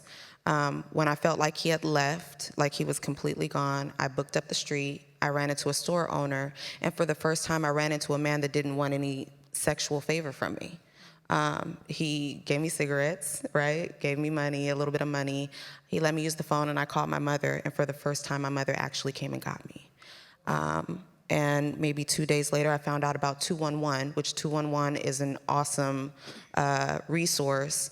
I was directed to a program, and I was able to stay in the program for at least 6 months, just to kind of catch my breath, and for the first time, I got to rest. So how are you doing today? Most days, I'm great. I'm human. Yeah. I struggle with everyday stuff just like anybody else does. But I have an awesome support system, and I'm happy. I have my daughter. I love my daughter. She is my life, and I work with Saving Innocence. I've done a lot of work with LA County Probation, Nola Brantley Speaks. I've been able to actually give back in a way that I never thought I would be able to. Mm-hmm. So I'm at peace. No. Okay. Oh, no, this is repellent. That's great. I asked her, was she married? Because I saw a ring on this finger. She said, no, it's repellent. So, and Rachel, I know that you're doing a lot of fantastic things today. Bring us up to date. How are you doing? Well, all of that ended in 2005. So I had a long time, 7 years where I lived under the shame and the embarrassment and the confusion, and really just, kind of in autopilot mode of moving forward with life, but no healing. So got through that. I became a teacher at Crenshaw High School. Wonderful. And one of my babies is here. Thank you for coming, Cheryl. Had her in 9th grade, like in 2007. Wow. And I started seeing that my students were being recruited. And in my story, I thought I was one stupid girl that got caught up. I had no idea it was such an epidemic. I had no idea they were targeting my 12 and 13-year-olds. Pimps were waiting outside of Crenshaw High School. 50% of the students there are from the foster care system, so they know that they're very vulnerable young girls. And that was what pierced my heart, to think, you know what? I survived this for a reason. I need to get out of this shame and embarrassment and start, doing something. Wonderful, wonderful. And so, thank you. Wonderful. It's still very emotional for you, though. Yeah, yeah, it is. So today I have an organization with my husband called Sowers Education Group, and we started out in the schools doing awareness, and that grew to social workers, law enforcement, churches, just spreading the message and letting people know that it's here, it can happen to anyone, and really talking to parents about how to keep your children safe. And we also have a curriculum called Ending the Game, and that is for survivors who have experienced trafficking but are still feeling attached either to a trafficker or to that lifestyle and just can't see themselves as more than a prostitute or more than that lifestyle or more than the lure of the money, thinking, what am I going to do now? Get a job for $8 an hour, and be a nobody. So really helping people to restore the mind, because when you're in that culture and you're seen as a product and you're seen as a thing and your whole value is based upon sex and sexuality and looks, you have to really go through a process of regaining self-worth and self-love. Sowers Education Group. Sowers, so sowing seeds, SOWERS. Right. Sowing seeds. You made a couple mentions about, it's been a while, it's been a long time, but I could still see that it's really emotional for you today. What part, makes you emotional right now? Being involved in the work. So for my own healing and story, I rarely cry for myself anymore. I think I've done enough of that, and I thank God that I have the victory. But when I see the epidemic and I see how it's still a problem, and I hear songs that are teaching our young boys, especially boys of color, to become pimps, and I hear, see the videos and the shows that are still perpetuating this culture and selling these lies that, this is how to be a man, become a pimp, abuse women. This is how to, be successful as a woman, show your body, and, use what you got to get what you want. And it's just perpetuating this lie and this dangerous, soul-destroying fiction that so many of our youth are getting caught up in. And so it's heartbreaking, and it seems like a tsunami of just a culture that is against us. But I also see that there's hope, and I see that when we reach youth with authentic love, authentic concern, authentic how to have value, that we can combat the craziness of the world. Right. Well said. Very well said. If there's somebody here in the audience who is finding currently themselves in this situation, of course they don't want to say this publicly, but there's a real fear, a legitimate fear, that if they go to the police or that they tell somebody that something is happening, that there will be retribution, that something will happen to them. And what advice could you give them? And Joanne, Tracy, what would you say to somebody here in the audience or who may see this video later on online? What would you tell them? It's a hard one, isn't it? We work with a lot of girls who are coming out of their victimization and their exploitation, and they struggle with it still, and they feel like there's retribution. So part of it is they just want to get out, and they don't really want to testify against the trafficker. And that's why the traffickers get away with this, because the girls don't want to testify because they're afraid, or they're just happy to be back home or in a safe environment. We provide support for that, along with Saving Innocence. We have girls that have been subpoenaed to testify that are afraid, but because we just wrap them with love and support, we are there with them. We I've had a deputy sit right there on the stand with a girl and just rub her back, you know, and just kind of sit behind her. Right. And we just want them to feel supported and feel safe. Mm-hmm. We don't want any surprises, and right. That's what would happen. And this is why law enforcement, that first responder protocol is so special, because our girls would run away.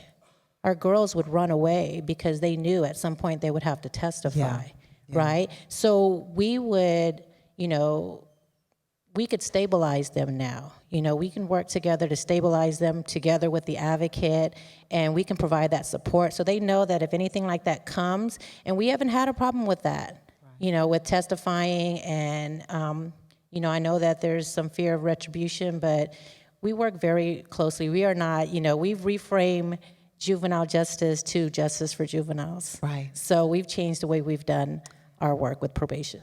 Right. That is pretty amazing. Pretty amazing. So we have just not that long left in the program, but we have T-shirts.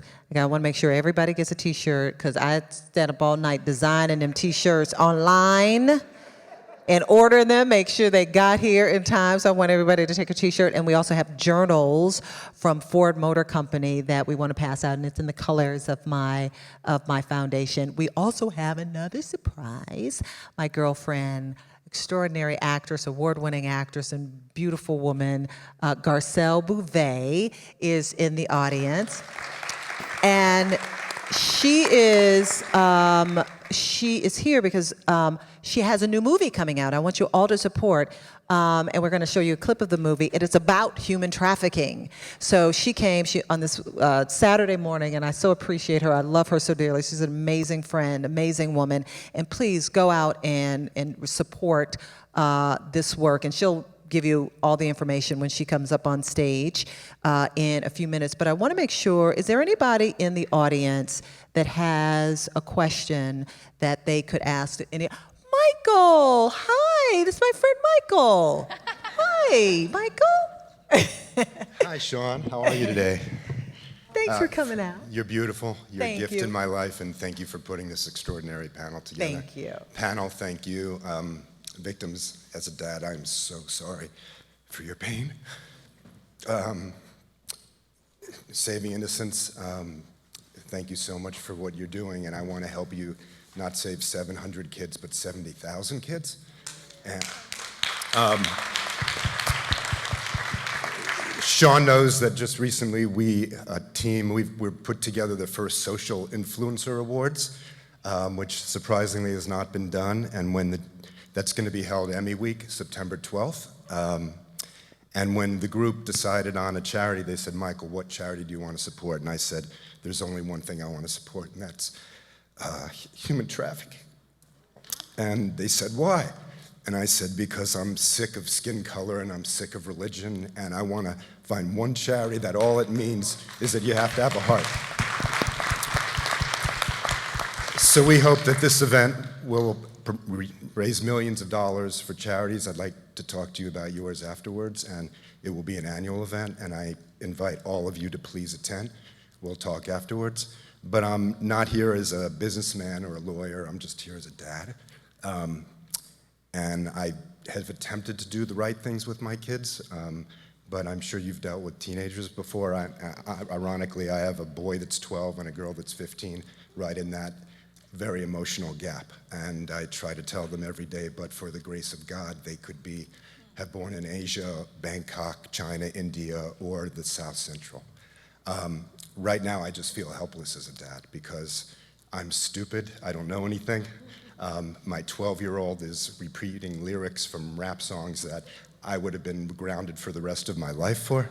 And I would just like some advice to a dad who's trying to do his best but feels completely helpless.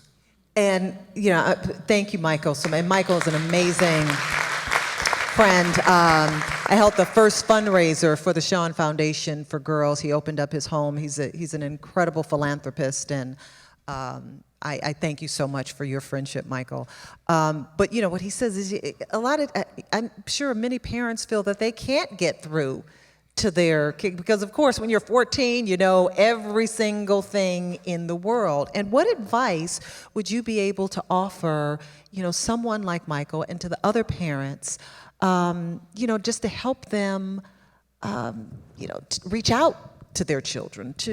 What would you say, Kim? I mean, for one, thank you for asking the question, and thank you for caring about your children. I mean, that is the most important first step. But I think what we all need to do with this next generation, boys and girls, is to begin intentionally speaking life and speaking who they are over their lives. Because, like has been addressed, there's so much shame attached to this. There's so much misconception now about what it means to be, what does it mean to make me a man? What does it mean to make me a woman? And, you know, one example, one of my girls the other day held up her 2-year-old and said, "Isn't she sexy?" And I said, "No, she's not. She's beautiful. She's precious. She's a treasure." But in our generation today, beautiful and sexy are synonymous. Sex appeal means I'm worthy. And every song on the radio reinforces that. It is in our culture, it's in Hollywood, it's being projected far and wide that this means I'm valuable if I have sex appeal. And for men, it means I'm powerful, I have all these women around me, I have control over, you know, it's control, power. So we need to be speaking true identity over a boy. That it's not connected to shame, but it's you're powerful so that you can empower other people. Because if I'm using my power to disempower, then that makes me like the worst enemy. It's like being used as a pimp to take a power away from someone else, to oppress someone else. So to get through to a young woman, to get through to a teenage girl, that, you know, there are dangers out here when they don't want to hear anything. Well, you just got to that. be direct with your kids. I mean, this is the reality of today's culture. I mean, yes, it's, you know, you don't think about them. I mean, if I think back, I mean, I loved Eazy-E growing up. I knew every word to every song. But, like, you don't consciously think about what you're singing or understand the ramifications or how that is brainwashing you. So directly talking about the lyrics, directly talking about what culture we live in, how dangerous the internet is, how dangerous these chat rooms are. And it's not just the chat rooms. It's everything. I was talking to a mother the other day whose child was preyed on and recruited through something called Kik. It's an app? What is Kik? I don't even know what Kik is. It's a texting feature? thing. I can tell you. Oh. It's an anonymous texting app? Instagram, Facebook. I mean, and they know how to reach them. They are, no matter how many millions of things that you know, your kids have to know that this is a part of culture, and they have to be aware that they are not safe because people are looking for them. And it's just not to freak people out, but it's just like, this is the reality of our culture. This is a booming business. We just have to be directly. It's like we grew up with stranger danger. Danger is not in the stranger anymore. It's right. Danger is in the person that is preying on you, building a relationship with right. you, and then trying to twist that I out. had no idea there was an anonymous texting app. So you text somebody and the text disappears. Unbelievable. Tracy, you wanted to jump in here right quick. Now you got me on Kik. Well, and really briefly, the thing about Kik is it's an anonymous texting app, and so and one of the answers to your question is pay attention to what's on their phone and what they're doing. Snapchat disappears, so you're not going to see it unless they share it with you. But Kik, as parents, one of the things we'll do is we'll limit their ability to go online or to go to certain websites. And so we'll block Safari or whatever it is that we do to be good parents, right? Then they get Kik, which is an anonymous texting app that also has a built-in web browser. So if they put this app on their phone for free, and their parents say they can't use Google or Safari or whatever is enabled on their phone, they can still get to the internet and get to their friends and get the other places, and then people can get to them because it's got this web-enabled browser. So they can sort of bypass that. But I think the other flip side is, to answer your question about what we do, is you can't, like Kim said, you cannot pull any punches with these kids these days. You have to be realistic. And if they hate you, they just hate you Oh, for you can being... be the worst mom or the worst dad. I was the meanest mom in the world, so you don't have to worry about that. I already have that. But you know, they're like the kids. They will say, "Mom, I hate you. Dad, I hate you. You're horrible." That's okay. But so teach them what's out there. Be realistic about what's out there. Teach them empathy. Take them out there. Take them to volunteer. Yeah. Show them that it's happening in their neighborhood. Teach them to serve food or hand freedom bags to survivors, whatever it is to do, but teach them empathy, but don't pull any punches. Don't hide the real world from them. Right, okay. Okay, easy numbers. We should all know these numbers. We should all pass these numbers on. 911, 211. 211 has all of the resources. We put a lot of money in this county into resources at 211 that has all of the county resources that surround this. Additionally, I mean, those numbers work nationwide. There's also a human trafficking hotline number that you can just Google, and there's a national number for that the Polaris Project puts on. So those 3 numbers is all you would need to know. I always am an advocate for using your voice for getting help.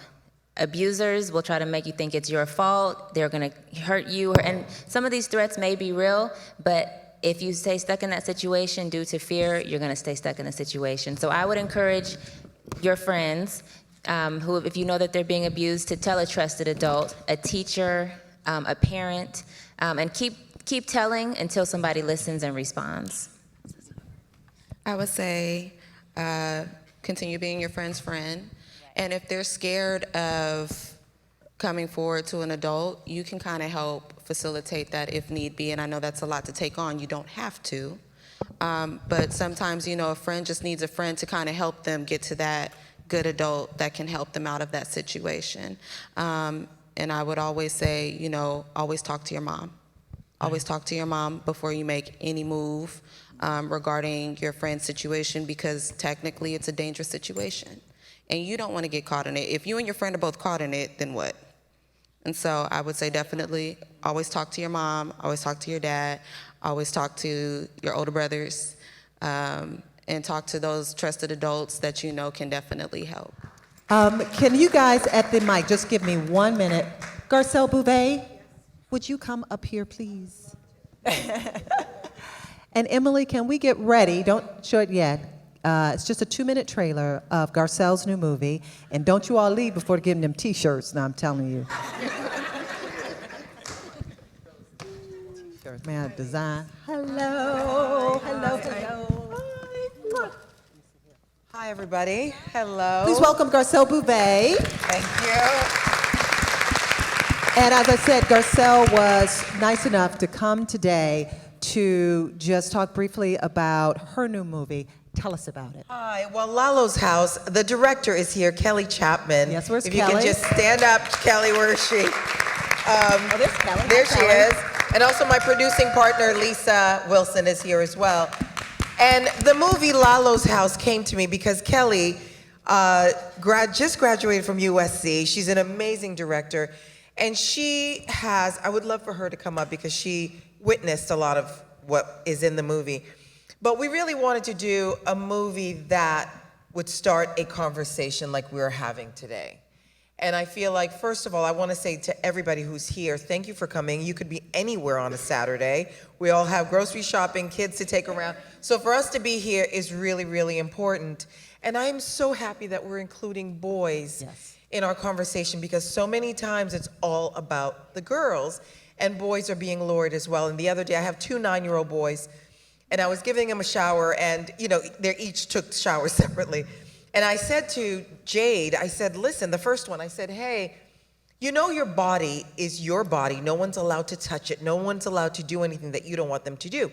And he goes, I know, Mom, right? And then now Jax's turn, and Jax is in the shower. And I say the same thing to him, and he looks so scared, and he said, Mom, why are you telling me this? And to have 2 boys that are being raised in the same house have completely different takes on what I was saying, and I realized maybe I should have started this conversation earlier. So what I'm saying is I am happy to be here, and our movie is about these 2 little girls that are kidnapped from Haiti. Now, we based the movie in Haiti because that's where Kelly experienced it, and I'm from Haiti. But the fact that we are all talking about that it's happening right around here where we're sitting right today is very, very powerful. So I'm gonna have Kelly come up a little bit and talk about the movie and then show a clip. My name is Kelly Colley, and I have had the pleasure to work with this lovely woman, Garcelle and Lisa Wilson.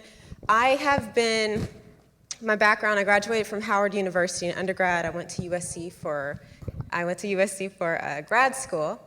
And so when I was at Howard, I studied anthropology and film.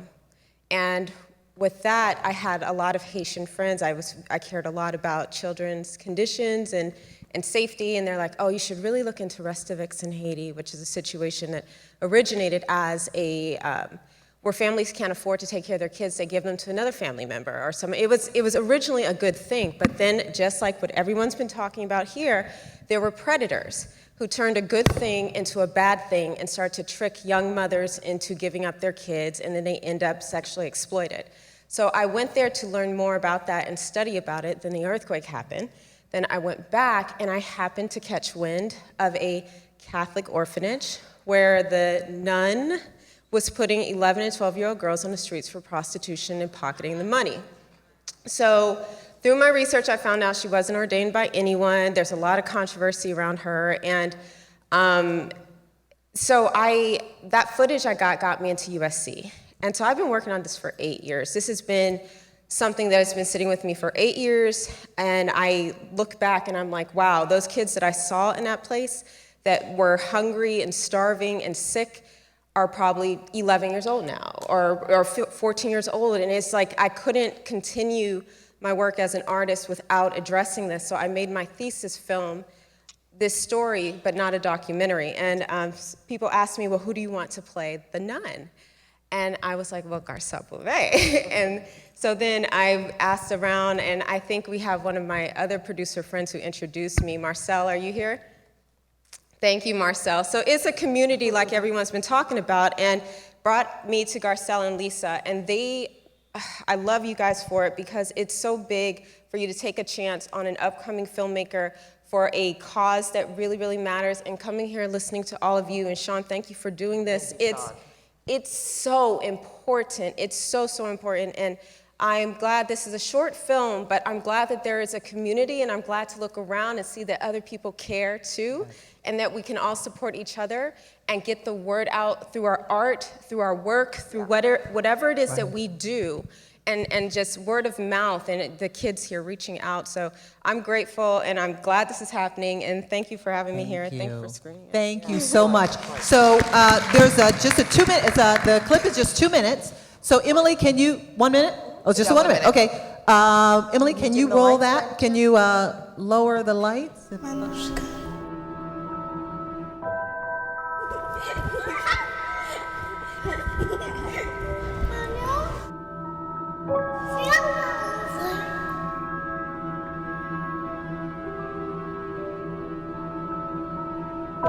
Il n'a pas existé, ça.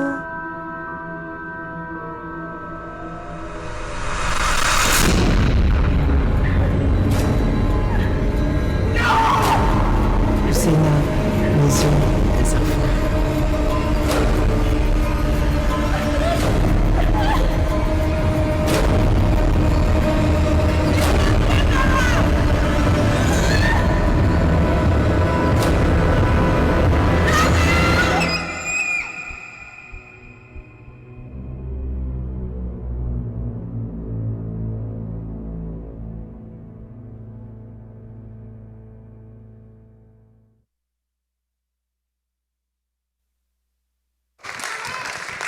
Wow. Now, when does the movie open, Garcelle? We are hoping to, we're in post right now, Post-production, so okay. we're just getting sound and coloring, so Yes. we put something really quickly for you, but we hope probably by October. Okay, great. Or so we should be ready for people to see a lot more of it. And for me, I got to take my kids to Haiti for the first time, and them knowing the story really sort of just woken them up in a way that they didn't think, kids think they're safe. Right. And I think we also do, for a lot of times, everything that's going on in the world, I try to, shield my kids, but some point, somebody here said, you can't not tell them what the real world is like. And so that's what I'm figuring out how to do it my own way with my kids. But Right. this is a conversation. I'm so happy we're having this. Wonderful. Well, congratulations Thank you. on the new movie. And Thank please, you. as you know, we've heard this time and time again, you gotta go out and support. So I'm sure Garcelle will be putting it on social media, Yes. and I will retweet and everything. But tell everybody, because we have to support, films that have meaning, have meaning and really help our communities. The definition of human trafficking is being caused to engage in commercial sexual exploitation by use of force, fraud, or coercion. And so force, we understand, there's a gun to her head, she's tied to a bed. Fraud, we can understand, okay, she thought it was a modeling contract, or oh, she thought she was, coming to this country to be, or being a maid or something.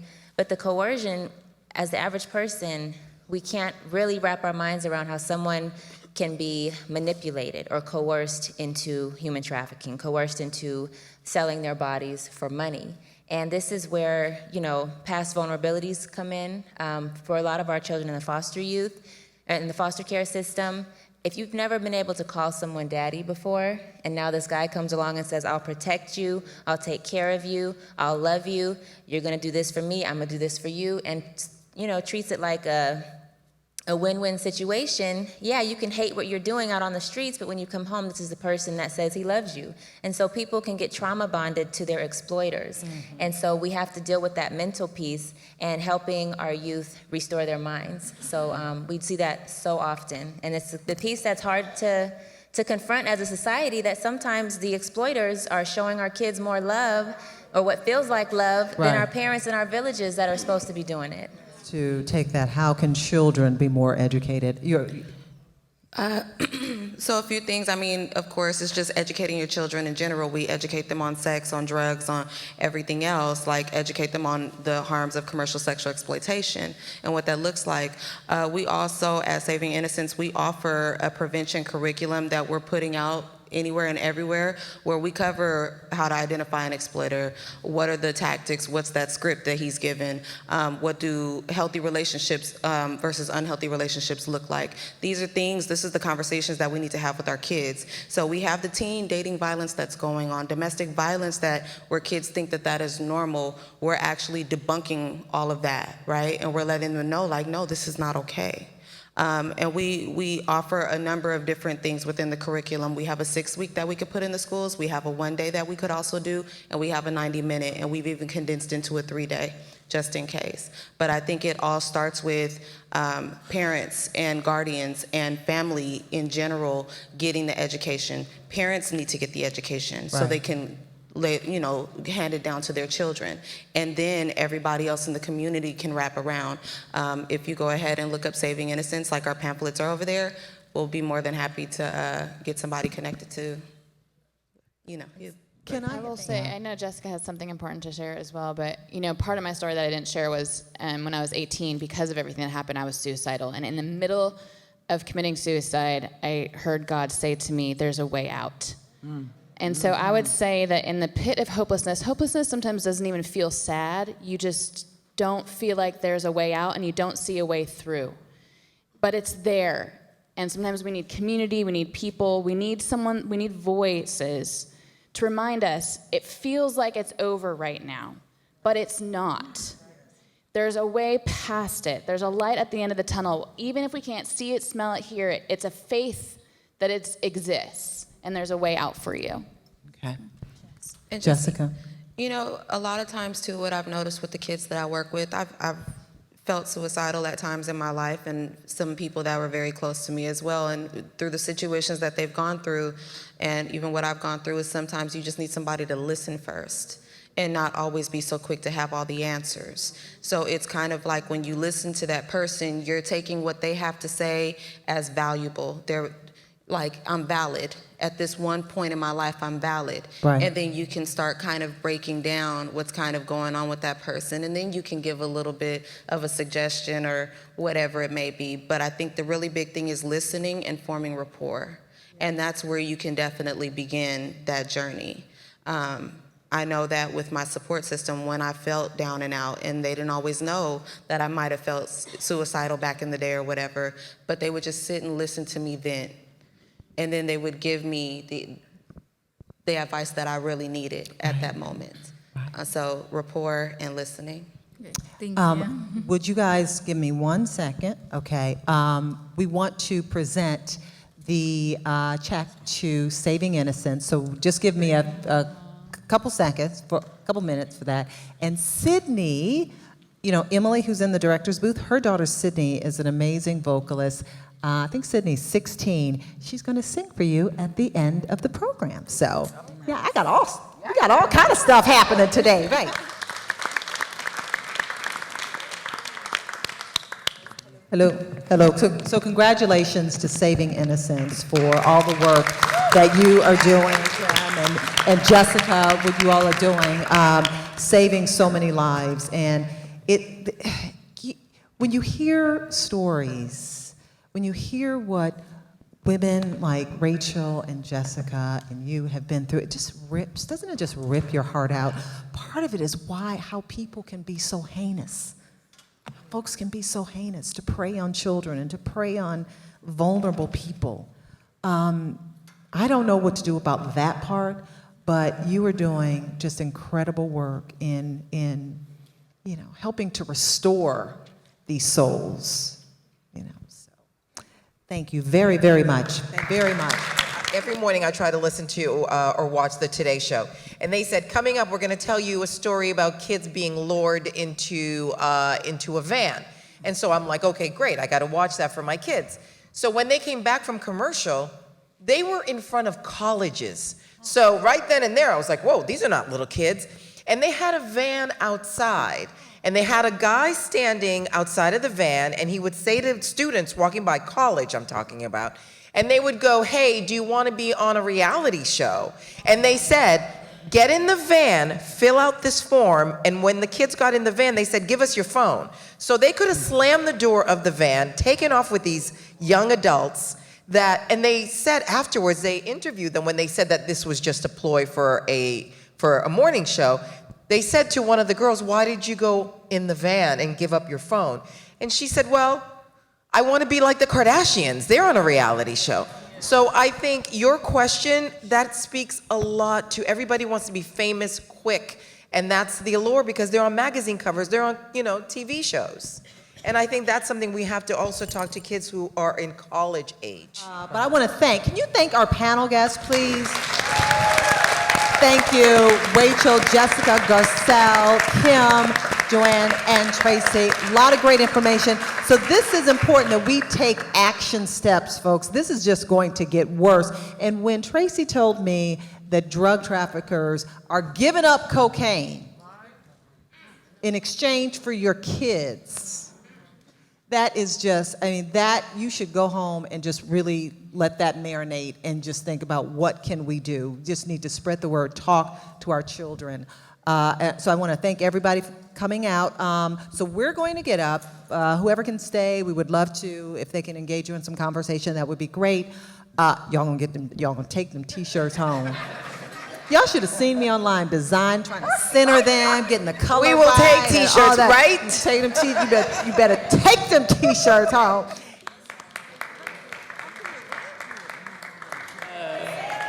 Can I get your attention? Before I go ahead and sing, I just want to say that today was amazing.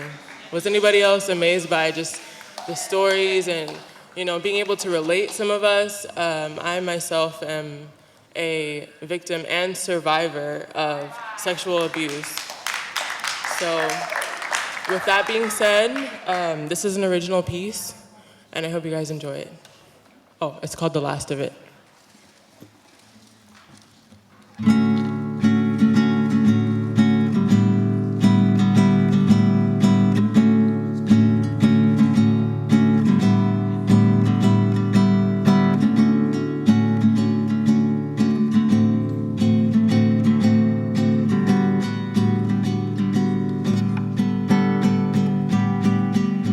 Raindrops fall on my window pane. butterfly lands on the sea to dry off its wings and stay safe. I know how that butterfly feels, 'cause you've seen the last of the worn out and torn down me.